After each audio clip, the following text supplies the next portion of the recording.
Eh bien, bonsoir à tous et à toutes sur cette émission spéciale de Point de rupture, où je vous invite, comme d'habitude, à prendre votre café, votre thé ou autre boisson que vous désirez.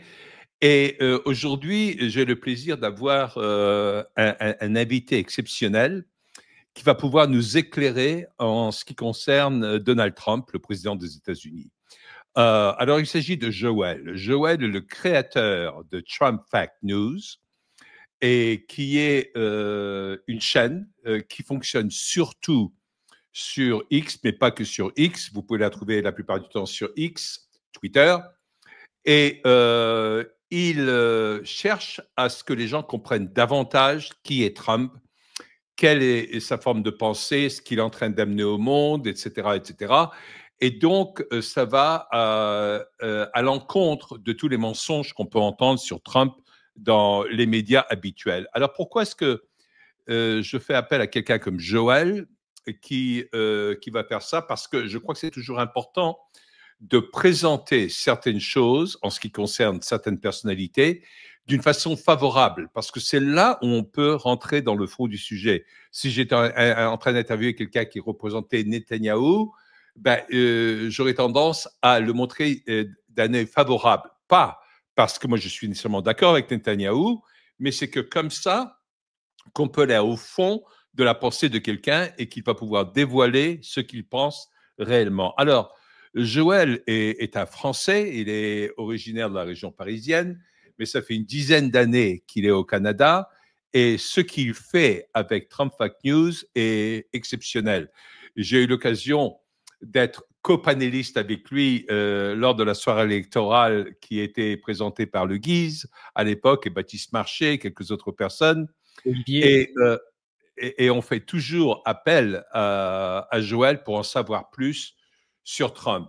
Et également, Joël m'a informé du fait qu'il n'y a pas longtemps, il était en Afrique et en train de rencontrer des gens qui étaient en train de chercher à faire du MAGA en Afrique, Make Africa Great Again. Et ça, c'est quelque chose de très intéressant. Donc, vous verrez, vous aurez beaucoup de choses à apprendre. J'aimerais bien que vous gardiez l'esprit le plus ouvert possible alors que vous allez écouter Joël dans cet entretien que l'on va avoir, parce que dans cette situation actuelle de la guerre entre l'Iran et Israël, comme je l'ai dit dans l'émission que vous avez entendue le mercredi, là, on est en train d'enregistrer ceci le mercredi soir après mon live habituel, mais vous le verrez sans doute jeudi ou vendredi. J'espère qu'on pourra le faire dès jeudi. Ça dépendra de la technique, si elle pourra faire le nécessaire pour que ça puisse apparaître. Mais en principe, vous devriez être en train d'écouter ça le jeudi. Et dans le contexte de la guerre entre l'Iran et l'Israël, moi, je venais de dire que ce n'est pas vraiment une guerre entre l'Iran et l'Israël qui est importante, mais c'est entre MAGA, ce que MAGA représente, les forces MAGA, le côté souverainiste de MAGA, pas seulement aux États-Unis, mais dans d'autres pays, d'un côté, et les élites, les globalistes et tout ça, et l'argent des élites de l'autre. Alors, ce qui est important dans tout ce contexte, c'est peut-être que les autres sont en train de se battre dans une vraie guerre, qui est celle de vouloir détruire le mouvement MAGA. Donc, avant même d'aborder tout ça, moi, j'aimerais bien inviter d'abord Joël à en dire davantage sur lui-même, mais surtout sur sa compréhension du mouvement MAGA et de Trump. Qui est vraiment Trump dans les coulisses, le Trump qu'on ne connaît pas, etc. Alors, Joël, bienvenue et nous t'écoutons. Quelle introduction. Merci John de ton invitation dans ton émission que je suis régulièrement. Bravo pour le travail que tu fais et bravo pour tes analyses. Donc voilà, pour ceux qui ne me connaissent pas encore, donc je suis le créateur de la page Trump Fact News sur Twitter, X.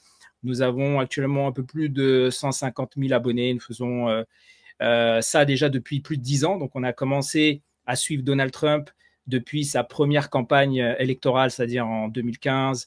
Puis après, il a été élu donc, pour les 2016, l'élection américaine face à Hillary Clinton. Donc en fait, si tu veux, l'idée, elle m'est venue à partir du moment où j'avais compris qu'il y avait un problème entre la réalité et la perception que les gens avaient de Donald Trump. Pourquoi cette perception était-elle négative? Parce que les médias, si tu veux, bon, toi tu le sais déjà très bien, ont décidé de coller une image à Trump qui ne correspondait absolument pas. D'accord? Donc on l'a fait passer pour un raciste, un islamophobe, un antisémite, un misogyne, bref, tout ce qui était le plus négatif possible, alors que Trump est absolument l'opposé de ce qu'on lui reproche.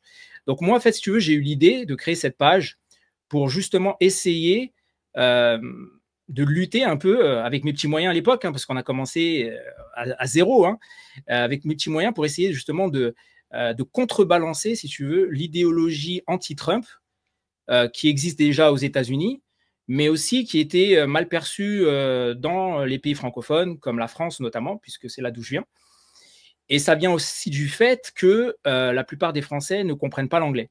Donc du coup, les seuls relais que les Français avaient, c'était en fait les dépêches de l'AP ou de l'AFP, de CNN, de MSNBC, de tous ces fake news. Et en fait, voilà, c'était la seule version. Donc moi, en fait, si tu veux, je me suis, entre guillemets, accaparé un petit peu cet objectif de vouloir informer les gens sur Donald Trump de la manière la plus honnête possible, la plus objective possible, et en essayant d'expliquer aux gens justement que Donald Trump n'est pas celui que les médias essaient de vous faire croire. Et je pense maintenant, depuis 10 ans, je pense qu'on a réussi ce pari. Je pense qu'aujourd'hui, il y a quand même beaucoup plus de gens qui sont éclairés sur tous les accomplissements qu'a pu faire Donald Trump pour les États-Unis, mais aussi pour la paix dans le monde, pour essayer en tout cas de ramener la paix dans le monde. Et toi, tu l'as rappelé, c'est très compliqué parce que derrière, il y a énormément de gens qui essaient, même dans son propre gouvernement, en tout cas surtout le premier gouvernement qu'il a pu avoir, la première administration Trump en 2017. Donc, c'était très compliqué par Trump parce qu'il a dû se battre contre beaucoup de personnes, beaucoup de gens, aussi bien chez le camp démocrate que même dans son propre camp chez les républicains. Donc, nous, on a vraiment essayé, si tu veux, de décortiquer un peu l'information américaine en traduisant tous ses discours pratiquement. On a suivi sa campagne en traduisant toutes les lois qu'il a pu faire passer, en essayant justement d'expliquer aux gens, essayer d'éduquer finalement les gens à la politique MAGA et d'essayer justement, je ne vais pas dire de faire changer d'opinion, mais en tout cas d'éduquer et de faire évoluer les mentalités. Voilà, c'était notre objectif. Je pense qu'on a réussi d'une certaine façon, puisque l'opinion a quand même changé sur Donald Trump. Et puis la preuve en est, on a beaucoup de gens qui nous suivent tous les jours. C'est incroyable. Par exemple, hier, on a fait plus de 8 millions de vues sur X, juste en une seule journée. Donc, c'est juste incroyable. Donc, voilà, je pense qu'on a gagné en crédibilité. Tu nommais le mouvement MAGA Africa. J'ai été, en effet, avec Nicolas Conquer, mon compagnon de lutte, invité en Afrique, à Abidjan, pour représenter MAGA, le clan MAGA, et justement, Trump est la preuve qu'il inspire d'autres pays, d'autres personnalités. Et beaucoup de gens aujourd'hui veulent justement essayer de s'inspirer de MAGA, du Make America Great Again, pour leur propre pays. Voilà. Donc, avant qu'on rentre dans les considérations politiques, excuse-moi de t'interrompre, mais pour en savoir bien plus sur Joël, bien sûr, n'hésitez surtout pas à aller et à vous abonner à Trump Fact News sur X pour que vous puissiez avoir toutes les données qui vous viennent de la part de Joël et qui vont être très précieuses et qui vont vous habiliter à pouvoir avoir des arguments de poids, de la force pour contrecarrer des tas d'autres choses que vous pouvez entendre par ailleurs. Donc, avant de rentrer dans toute la politique, les considérations politiques, toutes les réalisations politiques que Trump a faites et qu'il continue à faire, dont on n'entend pas parler comme d'habitude, j'aimerais que tu nous éclaires un peu plus sur la personnalité de Trump, parce que c'est vraiment quelqu'un qui est hors du commun. Moi, je le sais par le biais de mon ami qui a fait une biographie sur lui, qui a passé du temps avec lui à la Maison-Blanche, mais c'est toujours très important d'avoir ces nouvelles d'une tierce personne qui peut nous dire d'autres choses. Est-ce que tu pourrais nous raconter certaines choses, des anecdotes que tu sais sur Trump, sur ce qu'il a fait en tant que personne non politique déjà? C'est très, très, très. Il a une longue, longue carrière, hein, Trump. Hein, c'est quelqu'un qui est né en 1946. Hein, c'est un New-Yorkais. Donc, j'ai écrit pas mal de petites notes parce qu'il a un CV long comme ça. Pour les gens qui ne connaissent pas Donald Trump, on va essayer de résumer un petit peu déjà son parcours très rapidement. Donc, c'est quelqu'un qui est héritier d'une famille très aisée du Queen. D'accord. Il a obtenu un diplôme en économie. Il me semble que c'était en Pennsylvanie, il me semble. Donc, ouais, c'est ça. Donc, il a pris la tête donc de l'entreprise familiale, ce qui était quand même, parce que beaucoup de gens disent, oui, c'est facile, il a hérité de l'argent de son père, donc forcément, c'est beaucoup plus facile.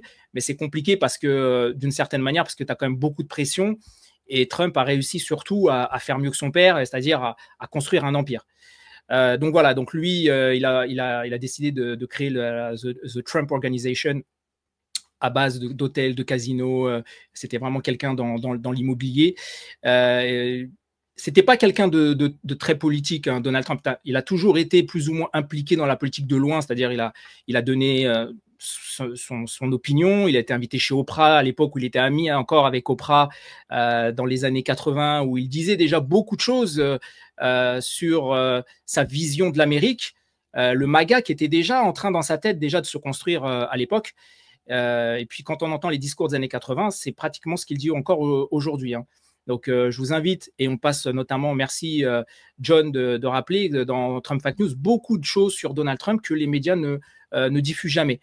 Donc voilà, il a été, donc c'est vraiment quelqu'un qui est un homme d'affaires accompli, qui a réussi énormément de choses dans l'entrepreneuriat.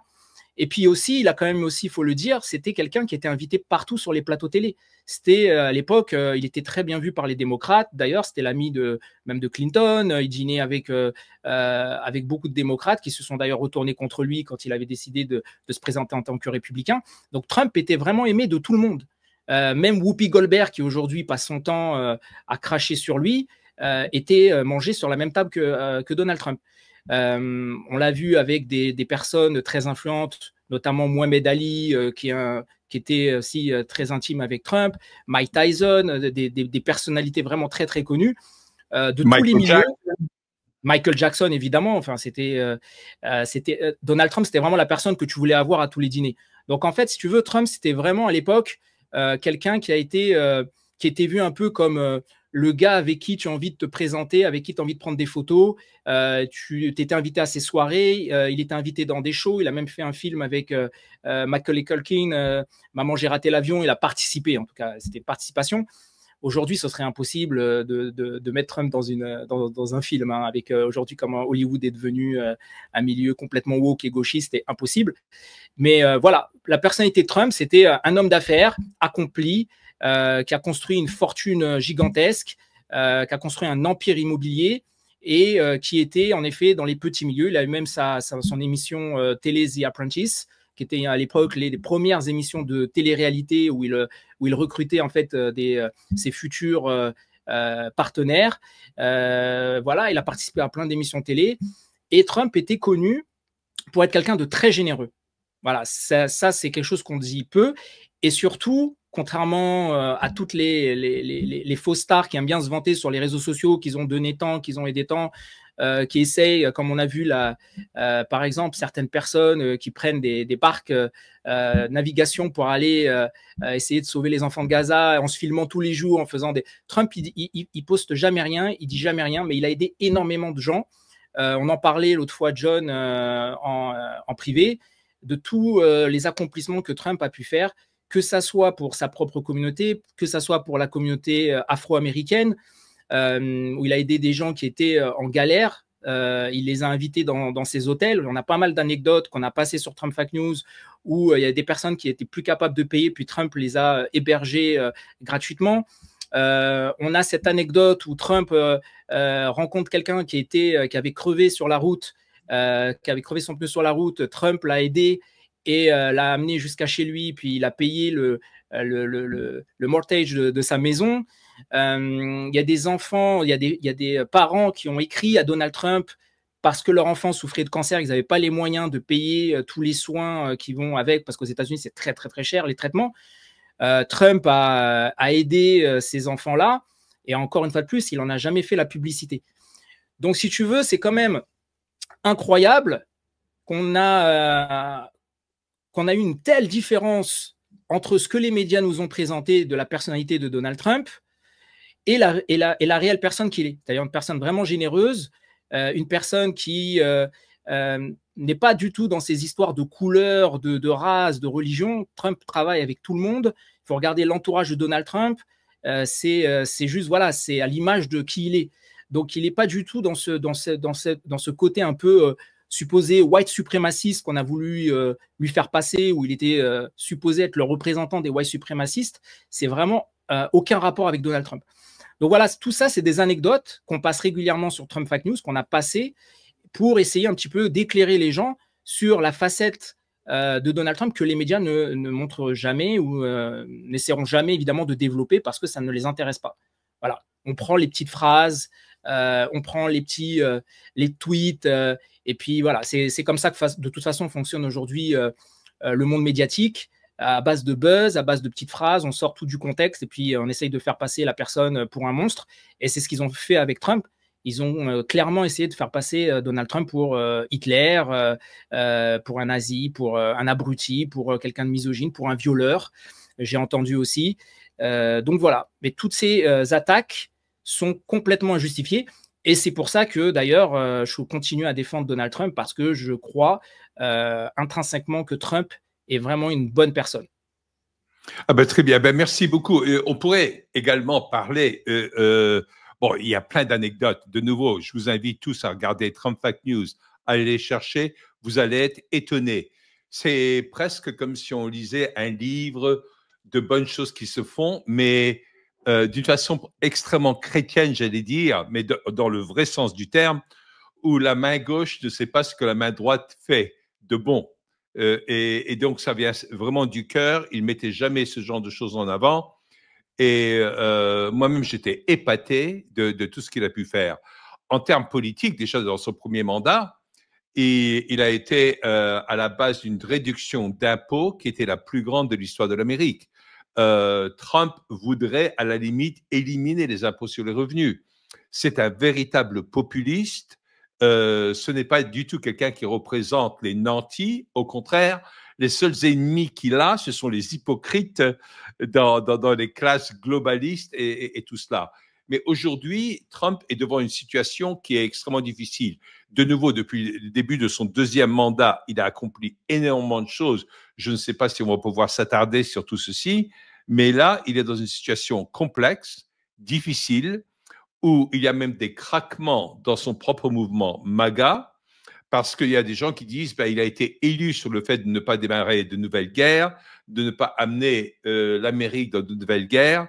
Et ici, il est dans une complexité, j'en ai parlé dans l'émission de tout à l'heure que j'avais faite, sur le fait qu'il est vraiment à cheval dans une situation où il a besoin de garder cette coalition, mais en même temps de faire les choses qu'il a besoin de faire. Alors, parle-nous de lui dans ce genre de contexte.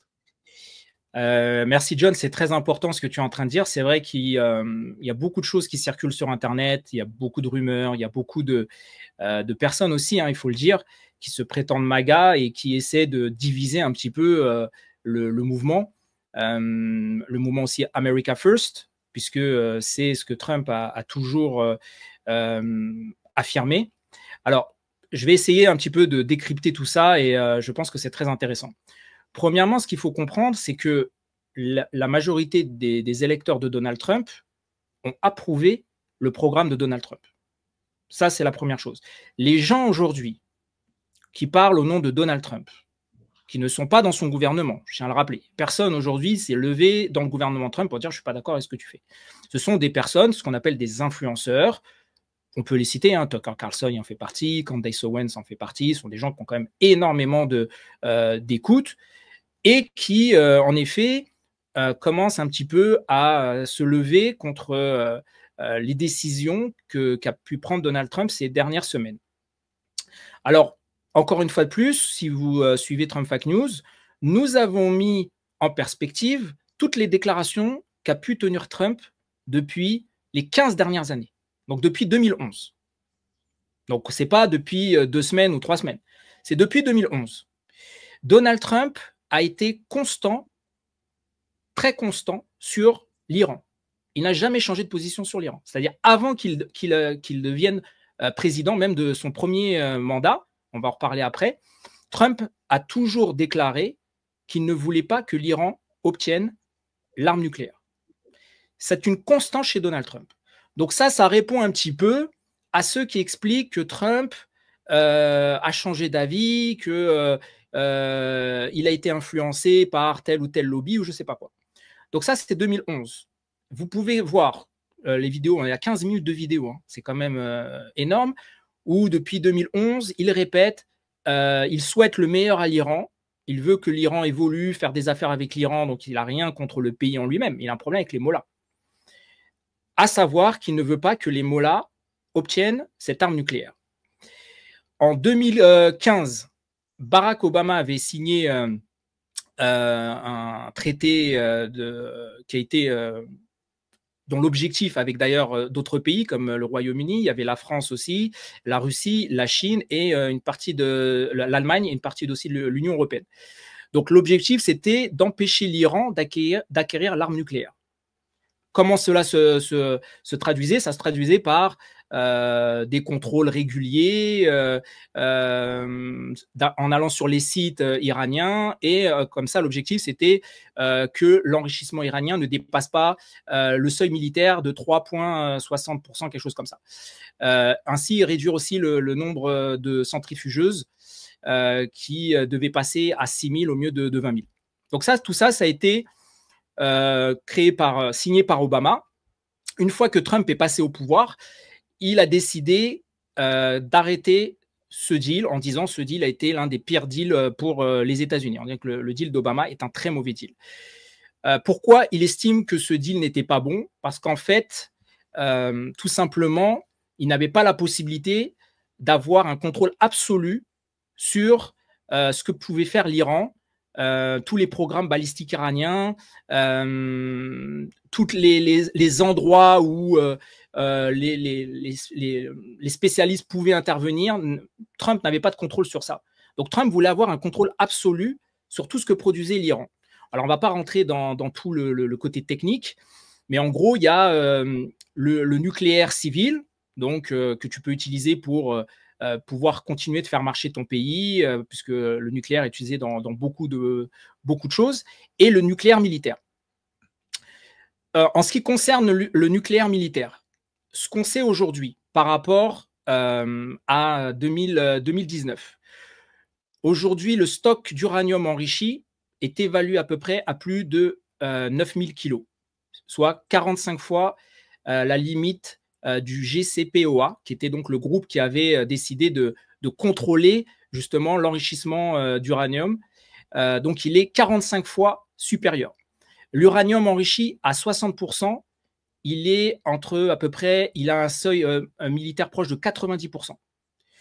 Donc, ces chiffres, c'est des chiffres qui viennent de l'AIEA, donc l'Agence internationale de l'énergie atomique, qui font ces contrôles. Avec ces stocks, l'Iran pourrait théoriquement produire à peu près 9 bombes nucléaires si l'uranium est enrichi à 90% et utilisé à des fins militaires. Donc Trump, si tu veux, John, dans son premier mandat, c'était son obsession. Il ne voulait pas qu'on arrive à ce stade-là. Donc il l'a dit, il l'a martelé et il a imposé des sanctions à l'Iran pendant pratiquement 3 ans. L'Iran, pendant ces 3 années, c'est plutôt bien tenu. Il n'y a pas eu de guerre au Moyen-Orient. Leur général, Soleimani, a été d'ailleurs tué sous l'administration Trump, qui a été visé par l'administration Trump. Et durant donc ces 3 ans, l'Iran, on va dire, c'est plutôt bien tenu. Donc ça, c'est pendant le premier mandat de Trump. Trump, donc après, vous savez ce qui s'est passé, Joe Biden a été élu. Joe Biden, d'ailleurs, qui n'est pas revenu sur le désengagement de Trump vis-à-vis de l'Iran. Ils ne sont pas revenus, en tout cas, sur l'accord d'Obama. Et par contre, Joe Biden a autorisé le dégel de 6 milliards de dollars d'avoirs iraniens. Donc, à l'époque, parce que Trump avait mis des sanctions à l'Iran et il voulait appauvrir l'Iran au maximum pour pouvoir justement les empêcher de pouvoir continuer d'enrichir leur uranium. Donc, Biden est arrivé au pouvoir, il a dégelé les 6 milliards de dollars, puis après, il y a eu l'attaque du 7 octobre du Hamas contre Israël, et ces fonds ont de nouveau été gelés par l'administration Biden.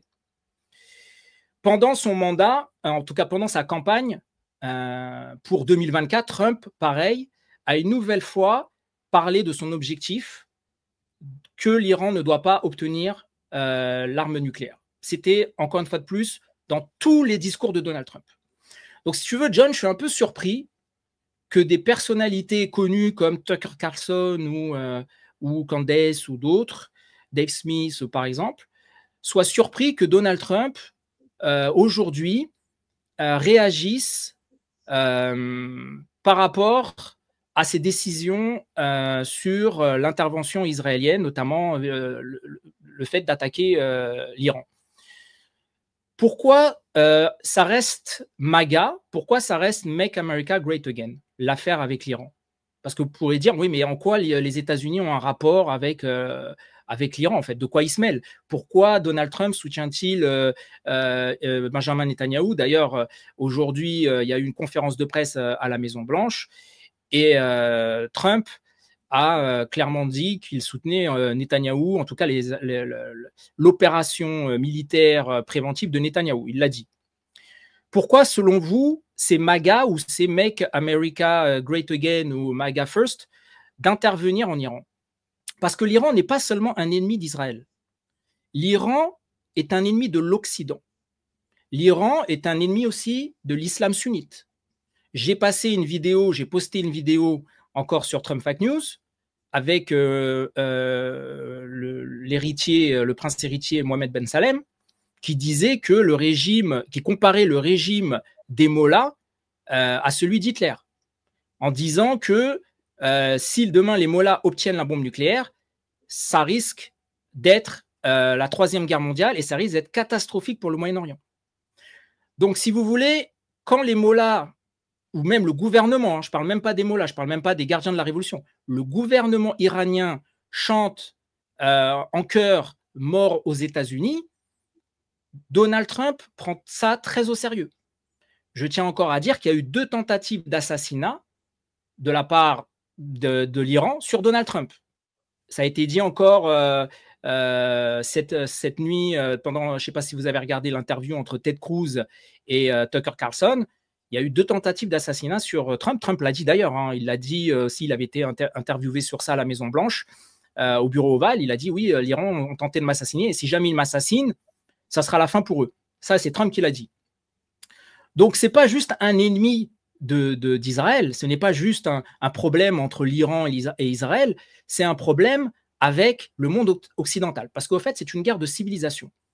Parce que l'Iran a un objectif qui n'est pas seulement de rayer juste Israël de la carte, comme ils l'ont déjà dit, hein, mais aussi c'est un objectif d'imposer l'islam chiite au Moyen-Orient. Donc c'est un objectif, une Oumma chiite quelque part, que veut faire l'Iran. Je tiens à rappeler aussi, dans les faits, que l'Iran a des bases militaires et même un gouvernement chiite au Liban, avec le Hezbollah. Le Hezbollah avait été créé en 1982, après que Israël soit intervenu pour dégager les dirigeants de l'OLP. Après, le Hezbollah a été créé. Donc, le Hezbollah a directement été créé par les gardiens de la révolution iranienne et se sont inspirés de ce qui s'est passé en Iran. Ils voulaient imposer le modèle iranien chiite de l'ayatollah Khomeini au Liban. Et aujourd'hui, d'ailleurs, le Hezbollah contrôle 50% du Liban. Ils sont au Parlement, ils ont un gouvernement, donc ils se sont clairement imposés au Liban. Donc, ils ont une base militaire avec le Hezbollah au Liban. Ils ont les Houthis au Yémen, qui mène aussi une guerre contre les sunnites. Et ils ont aussi financé, ça a été déclaré par le chef du Hamas, ils ont aussi financé le Hamas. Donc, si vous voulez, l'Iran ont des proxys un petit peu partout dans la région. Ils en ont aussi évidemment en Syrie, ils en ont aussi en Irak, puisque en fait, ils ont très très peu de représentants chiites. Donc, ils s'arment, ils se financent, parce que l'Iran a énormément de moyens, évidemment. Donc, ils sont quand même partout dans la région. Donc, ce n'est pas seulement une menace pour Israël, mais c'est aussi une menace pour l'Arabie Saoudite, c'est aussi une menace pour le Qatar, c'est aussi une menace pour l'Égypte, c'est aussi une menace pour la Jordanie, qui sont des pays majoritairement sunnites. Et ces pays-là sont aussi des alliés des États-Unis. Il ne faut pas oublier. Il n'y a pas qu'Israël. Je veux dire, si vous regardez le financement des États-Unis des pays arabes, c'est énorme. Je veux dire, les États-Unis financent l'Égypte, je ne sais plus à combien de milliards de dollars aussi. Ils financent la Jordanie. Ils ont des accords. Dernièrement, vous avez pu voir les accords que Trump a signés avec l'Arabie Saoudite, avec le Qatar, avec les Émirats Arabes Unis. Donc tout ça, ce sont, si vous voulez, il ne faut pas se focaliser uniquement sur Israël, mais sur toute la région.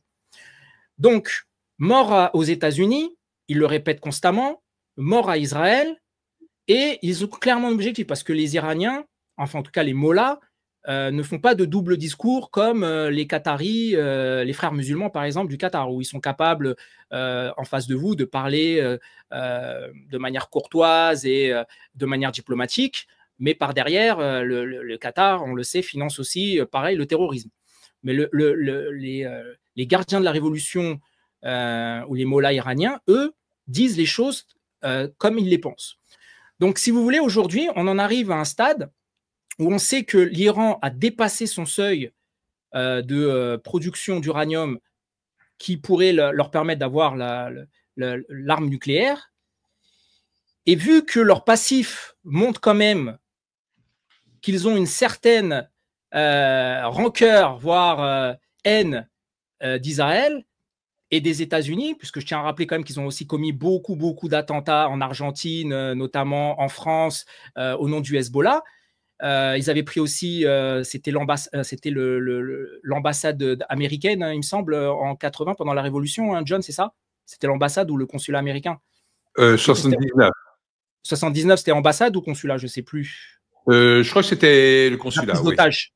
La prise d'otage, voilà. Il y avait 40 prises d'otages, etc. Et ce qui a amené la chute du gouvernement Carter. Exactement, c'est ça, tout à fait.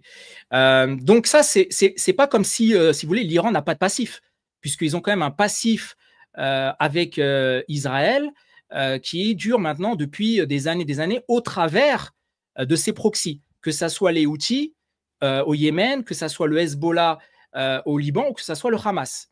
Mais il n'y a jamais eu de confrontation directe entre l'Iran et Israël. Il n'y a jamais eu d'intervention d'Israël en Iran, ou alors c'était des interventions comme on a pu voir une centrifugeuse qui s'est fait hacker. Voilà, c'est ça. Mais il n'y avait jamais eu, ou alors des assassinats comme Soleimani ou leur ancien ministre de la Défense, je crois. Mais il n'y a jamais eu vraiment d'intervention militaire d'Israël. Donc là, on est arrivé à un stade, si vous voulez, où Trump, depuis des années, a toujours dit qu'il ne voulait pas que l'Iran obtienne d'armes nucléaires. La même chose pour Netanyahou, parce que j'avais entendu ton analyse aussi, John, où tu disais que Netanyahou, depuis des années, en effet, avait pour objectif d'attaquer l'Iran. Et en fait, si vous voulez, quelque part, l'Iran, malgré tout, a continué à développer son nucléaire militaire. Donc Israël, en attendant, puisque là aussi c'est important de le dire, Trump était en négociation avec l'Iran. D'accord? Trump avait donné pendant 60 jours, à l'Iran pour trouver un deal. Le deal, il est clair, c'est d'arrêter de produire de l'uranium militaire. Voilà, c'était le deal de Trump. Ce n'était pas de le réduire, ce n'était pas de... non, c'était d'arrêter de produire de l'uranium militaire. Les Iraniens n'ont jamais donné de réponse à Donald Trump. Ça a duré 60 jours. Le 61e jour, Israël attaquait. Israël attaque. Israël attaque pour ses intérêts. Ils ont leur propre agenda qui est différent de celui des Américains, mais qui reste quand même un agenda qui est lié. Pourquoi Israël attaque? Parce que si demain Israël n'attaque pas, l'Iran, on laisse encore l'Iran négocier encore pendant 6 mois, 1 an, 2 ans, et on revient au stade de 2015, et finalement, ils gagnent encore plus, et puis ils produisent l'arme nucléaire. Là, l'Occident, mais pas seulement le Moyen-Orient, mais l'Occident sera en danger. Parce que si demain, tu nucléarises l'Iran, tu as en face de toi une puissance nucléaire. Et puis, c'est un grand pays, l'Iran. Hein, c'est pas un petit pays. Hein, tu le disais, c'est plus de 90 millions d'habitants. C'est un pays énorme, montagneux. C'est une région vraiment très, très spécifique par rapport à d'autres pays du Moyen-Orient. Donc, vraiment, c'est affaire à un très gros pays, une grosse puissance. Là, c'est très compliqué pour entrer en guerre avec l'Iran. Ça va être très, très compliqué. Parce qu'il y aura peut-être d'autres aussi pays qui vont intervenir. Il y aura peut-être la Chine, il y aura peut-être le Pakistan. Ça, c'est des suppositions. Mais si demain, tu nucléarises l'Iran, tu mets clairement la civilisation en danger. C'est ce que voulait éviter Trump. Trump a essayé de négocier au maximum des possibilités. Il a compris que l'Iran, il a encore répété aujourd'hui que l'Iran ne veut rien savoir. Israël, il savait déjà à l'avance ce qu'Israël allait faire. Il était au courant qu'Israël allait intervenir. Évidemment, il ne l'a pas dit en public. Je soupçonne Trump d'avoir fait exprès de dire qu'il avait empêché Netanyahou d'intervenir bien avant pour pouvoir dire en gros, vous voyez, c'est moi qui contrôle Israël. Il vaut mieux pour toi, monsieur le gardien de la révolution, que tu négocies parce que là, je vais envoyer Israël et ça va être très moche. Oui, ça c'était en février. Ça c'était en février. Donc, ce que je veux dire par là, c'est qu'on en arrive là aujourd'hui parce qu'il y a eu plein d'événements, si tu veux, où il y a eu la faiblesse des anciens gouvernements, notamment celui d'Obama, qui a laissé faire. Tu as eu la faiblesse aussi du gouvernement de Joe Biden, qui a laissé faire. Et Trump, il arrive un petit peu là, que ça soit d'ailleurs la même chose pour Ukraine-Russie. Il arrive, entre guillemets, on lui donne tout ça, là, et puis voilà, débrouille-toi et essaye de ramener la paix. Mais c'est très compliqué parce que quand tout ça est déjà engagé, Trump, il est là un petit peu pour essayer de calmer tout le monde et de trouver une solution sur la table des négociations en essayant de faire que les deux partenaires puissent parler. Mais les Iraniens ne veulent rien savoir. Donc, c'est America. Ouais. Je voulais seulement te dire, là, je vais faire peut-être une petite parenthèse sur le conflit propre entre Israël et l'Iran. Parce que là, c'est assez compliqué à le résoudre et en ce moment, ça change chaque heure hein, sur ce qui est en train de se penser et se passer. Et il y a des tendances, plus ou moins de soutien d'un côté, pas de l'autre, etc., etc.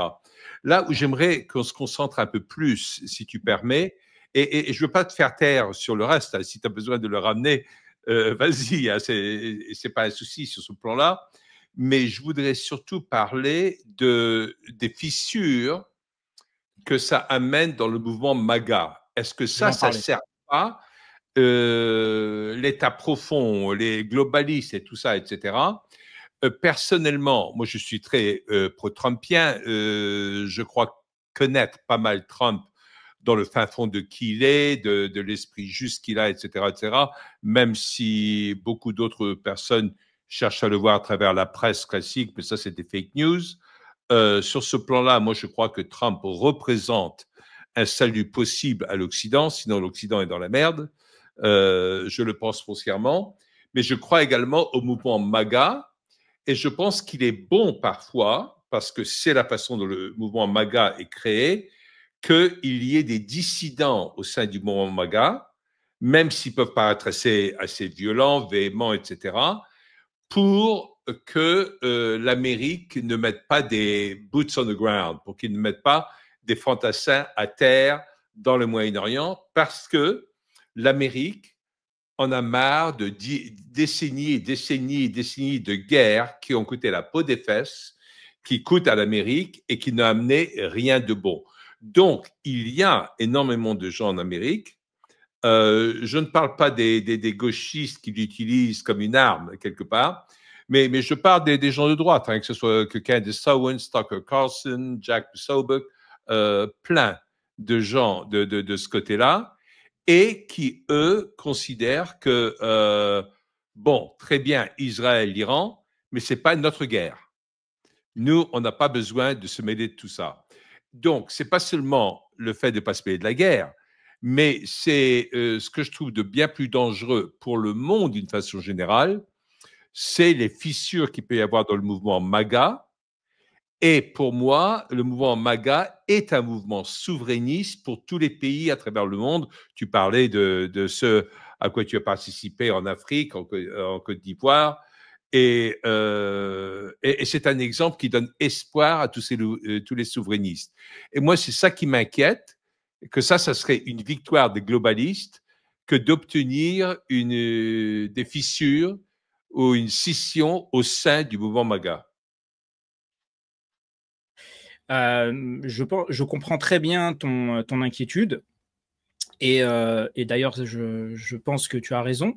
On a un droit en effet, de demander des comptes. Et quand tu es américain, tu te dis, mais qu'est-ce qu'on va faire là-bas? Encore une fois, je l'ai expliqué. J'ai essayé de l'expliquer. C'est pour ça que j'ai fait un petit préambule au début en disant que si demain l'Iran obtient l'arme nucléaire, les États-Unis seront forcément impliqués de force ou de gré. Je veux dire, c'est pas une guerre qui, en fait, ils auront l'obligation de la faire. Et c'est justement pour ça qu'Israël intervient. C'est-à-dire que si Israël intervient, c'est justement pour ne pas impliquer les États-Unis. Donc voilà, donc l'objectif de cette intervention d'Israël, c'est justement pour éviter une troisième guerre mondiale et justement pour éviter un embrasement de la région avec différents pays qui interviennent. Là, ce serait dramatique. Personne, Donald Trump, jusqu'à maintenant, n'a jamais parlé d'intervenir en Iran. Il n'a jamais parlé d'envoyer des troupes militaires en Iran, comme j'ai entendu chez Marjorie Greene ou Tucker Carlson ou Candace Owens, d'aller faire tuer des enfants américains en Iran. Ça, c'est un peu le problème qu'on a avec ces gens-là, c'est-à-dire qu'ils sont dans l'interprétation pour faire peur justement aux Américains en leur disant Trump ne tient pas ses promesses, finalement, il va faire ce qu'a fait Bush. Trump va tenir ses promesses, et ça, je vous le dis. Et deuxièmement, il faut quand même différencier la guerre d'Irak et celle d'Iran, et aussi différencier l'Iran de l'Irak et Saddam Hussein des mollahs. Saddam Hussein était un laïc, c'était un dictateur, certes, ce que tu veux, mais c'était un laïc, c'était pas un fou d'Allah. D'accord? Saddam Hussein n'avait pas de projection d'aller détruire l'Amérique ou d'aller détruire n'importe quel autre pays à ses côtés. Alors, il a fait la guerre aussi avec l'Iran, d'ailleurs. Mais c'était pas, il n'avait pas la puissance que pouvait avoir l'Iran. Donc là, mais on est alors, quand même dans. je comprends, on a déjà parlé de nos émissions. Est-ce que, quelque part, Netanyahou ne s'est pas décrédibilisé en accusant l'Iran, notamment les mollahs, quand je parle d'Iran, je parle des mollahs, de Khamenei et eux tous, en les accusant de vouloir avoir une arme nucléaire pour détruire l'Amérique, pour détruire Israël, parce que c'était ses propos exactement les mêmes que Netanyahou avait au sujet de l'Irak, à l'époque, au sujet de Saddam Hussein. Donc, c'est comme si c'était du réchauffé. Donc, c'est très facile pour les gens de dire, bah oui, il est en train d'utiliser de nouveau les mêmes termes, etc. Et on sait à quel point les globalistes aiment la guerre. Alors à l'époque, tu as raison. Netanyahou, je tiens à le rappeler, qui n'était pas au pouvoir en Israël, qui n'était pas Premier ministre, qui n'était pas dans le gouvernement. Il intervenait, il avait été invité, c'était au Congrès américain, pour justement essayer en tout cas d'expliquer son point de vue concernant un potentiel danger de l'Irak et de Saddam Hussein. Mais encore une fois plus, il n'était pas au gouvernement à l'époque, donc il ne représentait pas vraiment Israël. Là, c'est différent avec l'Iran, parce qu'aujourd'hui, l'Iran a quand même a eu des contrôles qui ont été quand même très sérieux par des organisations internationales pour voir justement où ils en étaient. Il y a eu, c'est pour ça le JCPOA que je mentionnais au début, pour contrôler justement leur production d'uranium. Donc, c'est pas, si tu veux, une invention d'Israël sur leur production d'uranium. Je veux dire, il y a eu des preuves que l'Iran a clairement dépassé leur production d'uranium militaire. Donc ça, c'est un fait. Est-ce que tu vas me dire, est-ce que ça arrange Israël ou pas? Ça, comme je le disais, Israël a leur propre agenda. Moi, j'essaie quand même de parler pour les États-Unis et notamment la politique de Donald Trump. Si Trump était, et ce que certains en tout cas veulent faire croire, influencé par Netanyahou, la réponse est non. Trump n'est absolument pas influencé par Netanyahou, par Israël ou n'importe qui, par aucun lobby. Trump a son propre agenda pour l'Amérique. Et encore une fois de plus, je le répète, si demain l'Iran obtient la bombe nucléaire, les États-Unis seront forcément impliqués dans une guerre. Donc on ne veut pas ça. Donc c'est pour ça que ce sont des attaques préventives. Ça, c'est numéro un. Pour revenir à ce que certaines personnes disent par rapport au mouvement MAGA, et que Trump aurait changé, que Trump allait faire ce qu'a fait Bush en Irak, la réponse est non. Trump ne compte pas intervenir. Maintenant, encore une fois de plus, ces gens-là, et ça je peux les dénoncer dans ton émission, John, je pense qu'ils ont leur propre agenda. Je pense que leur propre agenda des personnes que tu as citées, notamment Alex Jones, Tucker Carlson ou Candace Owens, par exemple, ils ont leur propre agenda, ce sont des influenceurs. Marjorie Greene aussi, qui elle elle n'est pas au gouvernement, mais elle a la Chambre, sont des gens qui ont leur propre agenda. Et je pense qu'ils n'ont pas compris, je pense qu'ils n'ont pas compris justement tous les enjeux de ce conflit au Moyen-Orient. Sincèrement. Alors, s'ils ne l'ont pas compris, Trump leur a expliqué, parce que Trump a envoyé un tweet où il a cité Tucker Carlson, et il leur a dit, justement, est-ce que ce serait possible d'expliquer à cet idiot de Tucker Carlson ce qu'est American First? Parce que American First, c'est Trump qui l'a créé, MAGA, c'est Trump qui l'a créé, et si Trump, aujourd'hui, intervient dans la façon dont il l'a fait ces derniers temps, c'est parce qu'il a un objectif, il a un motif, il a une ambition. C'est de protéger l'Amérique d'une troisième guerre mondiale. Et aussi le monde. Parce que ça soit, par exemple, l'Ukraine et Russie, les États-Unis ne sont pas concernés. Trump, il a dit, ce n'est pas ma guerre. Donc, quand Trump, il intervient, c'est parce qu'il veut éviter une troisième guerre mondiale. Parce qu'il sait que les Russes sont justement une puissance nucléaire. Donc, Trump n'a que de bonnes intentions dans tous ces conflits. Il ne cherche pas à justement, si en tout cas il aurait été comme ce qu'on l'accuse d'être, il serait intervenu en Ukraine, il aurait fait rentrer l'Ukraine à l'OTAN, et puis les Américains se seraient battus en Ukraine pour aller tuer des Russes. Il ne l'a pas fait. Donc, il est quand même consistant et constant, et encore une fois de plus, énormément de gens font confiance à Donald Trump. Il faut lui faire confiance. Et je pense qu'il a fait ses preuves. Donc, si tu veux, John, moi, j'ai toujours été comme ça, c'est-à-dire je fais confiance à Donald Trump. Je pense qu'il nous a prouvé jusqu'à maintenant qu'on pouvait lui faire confiance. S'il y a des gens qui doutent de lui, eh ben, écoute, tant pis pour eux. Mais crois-moi, si Donald Trump s'implique dans ce conflit, c'est justement pour éviter que ça dérape à un point où justement il y aura un point de non-retour. Moi, je crois que les plus grands arguments que tu donnes et que je connais également, c'est la nature profonde de Donald Trump, de qui il est. Pour tous les gens qui connaissent Donald Trump, et moi je connais beaucoup de gens très personnellement qui l'ont fréquenté de très près, Trump est tout sauf un salaud. Malgré tout ce que la presse peut dire, etc., mais ça c'est trop facile pour la presse de cracher sur ce genre de choses. Et Trump, par contre, est un excellent communicateur, mais là, il a du fil à retordre. C'est pas une situation facile. Chacun d'entre nous peut avoir une opinion, mais on n'aimerait pas avoir ni raison ni tort, parce que si l'Iran développe une arme nucléaire, après on dit ah ben on s'est trompé, et puis là on est un peu dans la merde, si tu veux. Mais si les États-Unis s'engagent et puis d'un seul coup on dit ben non, ils n'avaient aucune intention de développer une arme nucléaire, etc. D'un seul coup il y a une autre guerre, et celle-ci peut être vachement plus complexe, parce que moi de nouveau je parle du détroit d'Ormuz qui d'un seul coup ferme 20% de la circulation du pétrole mondial, dont 40% pour la Chine, etc. Un tiers du gaz liquide qui sort par le détroit d'Ormuz, etc. Là, il y a un drame sur le plan économique qui va avoir des retombées mondiales qui sont phénoménales.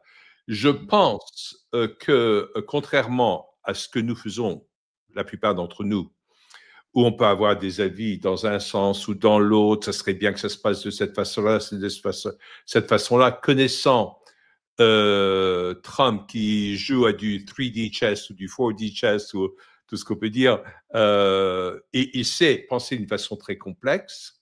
Je crois que dans cette situation, il peut amener des accords économiques avec la Chine qui font faire tout baisser. On a vu d'ailleurs que ces tarifs douaniers sont une réussite énorme. Il y a eu zéro impact sur l'inflation 100%. et que la Chine est en train d'avaler tout sur les marges qu'elle fait pour continuer à exporter au même prix et en bouffant les tarifs douaniers, etc. Il pourrait y avoir un rapprochement avec la Russie et de ce fait, il faudra qu'il y ait un rapprochement entre la Russie et l'Europe, ce qui amènerait l'Europe de nouveau à avoir de l'énergie moins chère. Et donc, ça pourrait amener un grand mouvement de paix. On parle de la proximité qu'il y a entre le Pakistan et l'Iran, mais le Pakistan, même s'il a dit qu'il allait se mettre du côté de l'Iran, vient de fermer ses frontières avec l'Iran. Et donc ça, c'est significatif aussi, pour qu'il n'y ait pas d'un seul coup de l'infiltration dans les deux sens, etc.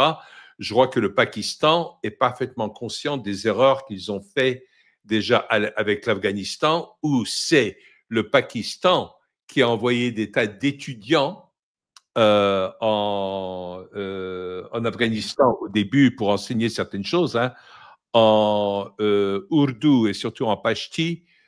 Étudiants, c'est talib, et au pluriel, c'est taliban. C'était des étudiants tout simplement qui étaient envoyés, et c'est ce qui a créé les talibans d'aujourd'hui tels qu'on les voit.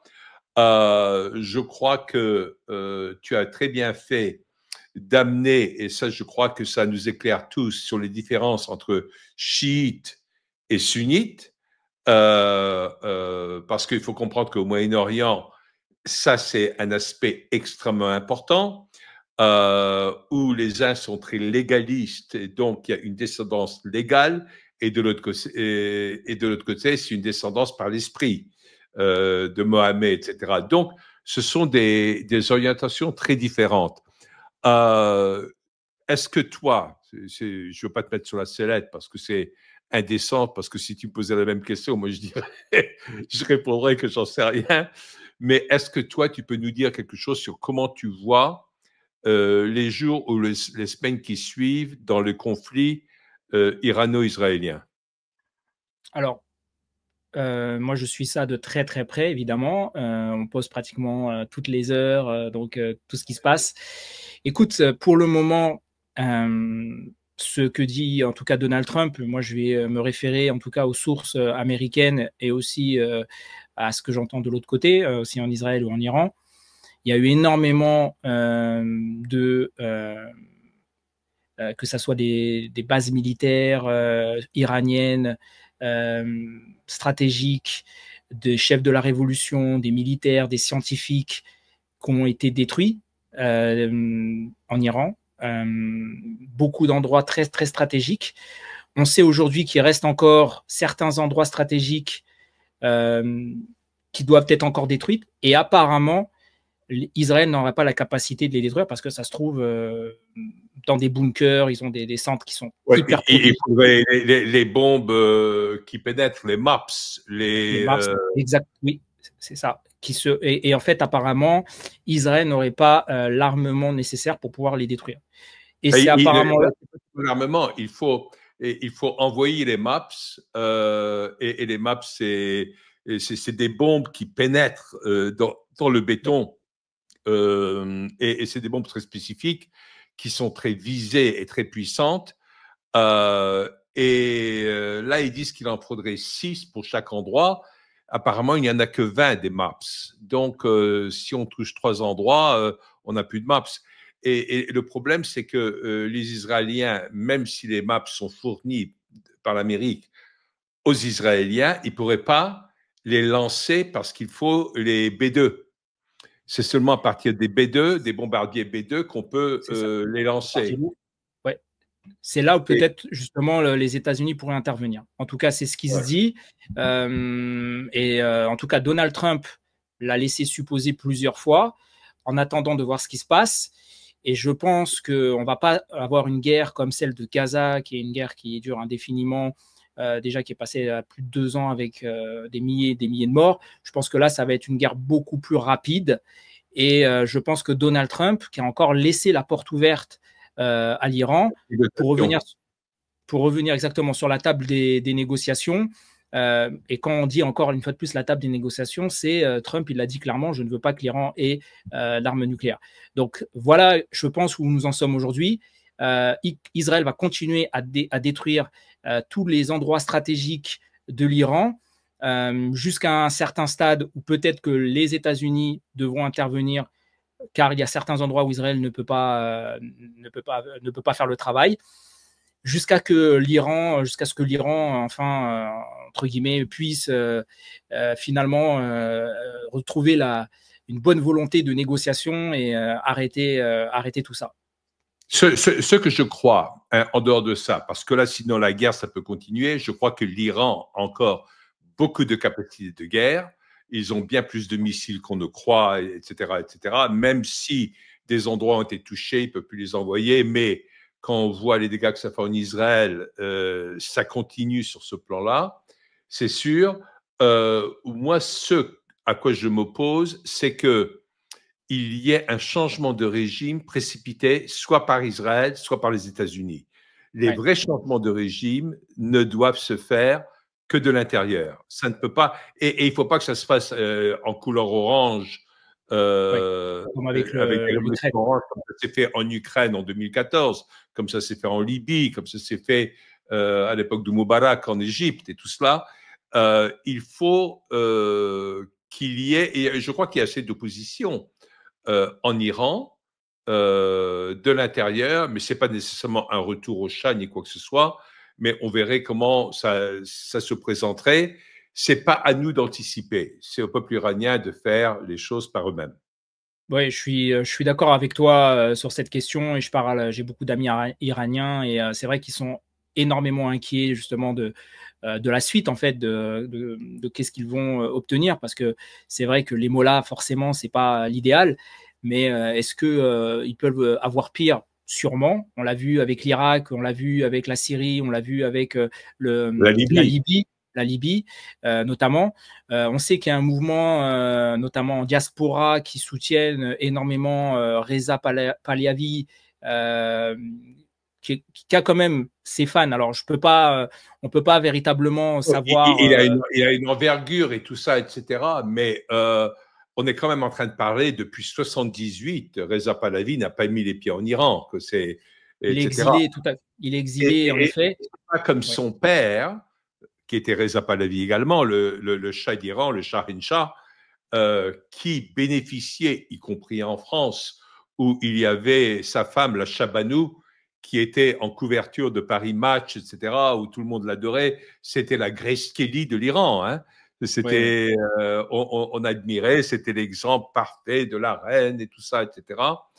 Donc, le retour à une royauté en Iran, ça m'étonnerait. Bien que j'ai connu l'Iran à l'époque du Shah, j'ai passé beaucoup de temps à l'époque, etc. Bon, peut-être qu'il y avait dans les secrets énormément de souffrance, etc. Mais on ne le voyait pas vraiment. On ne le ressentait pas. Dans la rue, le peuple ne le ressentait pas, etc. Le pays est en train de grandir à l'époque. Il y avait une croissance économique, etc. Et il y avait un sentiment de liberté qui était certain.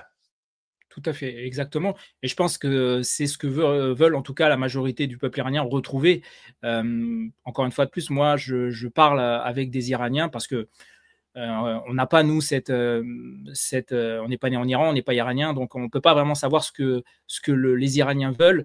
Et je parle avec beaucoup d'Iraniens et c'est vrai que beaucoup d'Iraniens ont peur des conséquences de l'élimination des mollahs, parce qu'ils ont peur d'avoir pire. Voilà. Personne n'est heureux, en tout cas, la majorité des Iraniens ne sont pas heureux de ce gouvernement. Et ça, il faut quand même aussi le dire, qu'il y a beaucoup d'Iraniens qui voudraient que ce régime se termine. mais que la suite aussi est un petit peu, quand on regarde, comme tu disais, notamment les anciennes interventions américaines notamment, ce s'est pas vraiment bien passé. Donc c'est vrai qu'il y a beaucoup de craintes, d'instabilité. Ce qui est intéressant, ça vient de me passer par la tête, je n'avais pas pensé avant, mais tu sais, quand j'étais en Iran, je parlais même farsi à l'époque, j'ai énormément d'amis là-bas, etc., y compris des amis à l'extérieur. Et il y a de fortes communautés iraniennes aux États-Unis, en France également, mais surtout aux États-Unis. Et ce qui est intéressant, c'est qu'il n'y a jamais de problème avec les communautés iraniennes à l'étranger. Aucun. Les communautés iraniennes à l'étranger s'intègrent, ont le respect total Des lois, des des coutumes. lois, des coutumes, de tout, etc. Il n'y a jamais de difficulté avec une communauté qui s'isole et qui agisse contre le pays. Et ça, c'est très intéressant.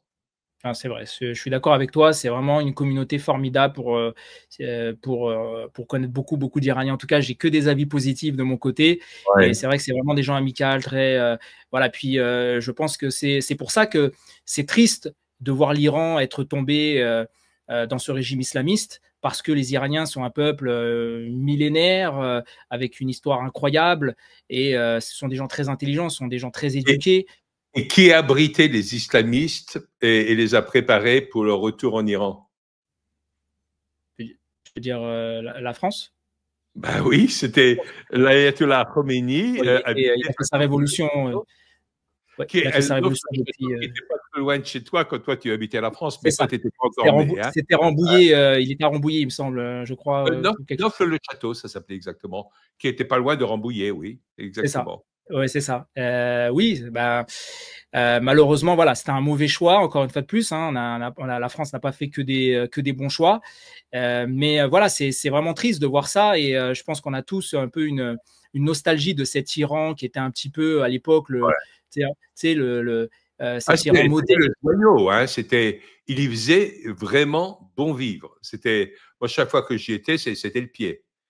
Bah, oui, bah, tu avais l'Iran, tu avais aussi le Liban aussi à l'époque, hein, avant les années Ah oui, 80, oui, c'était oui. aussi Ah ben, des bon, moi, endroits je me souviens magnifiques. du Liban parce que c'était quand j'allais en Iran, je suis passé par le Liban et j'étais dans un des derniers avions qui avait quitté le Liban.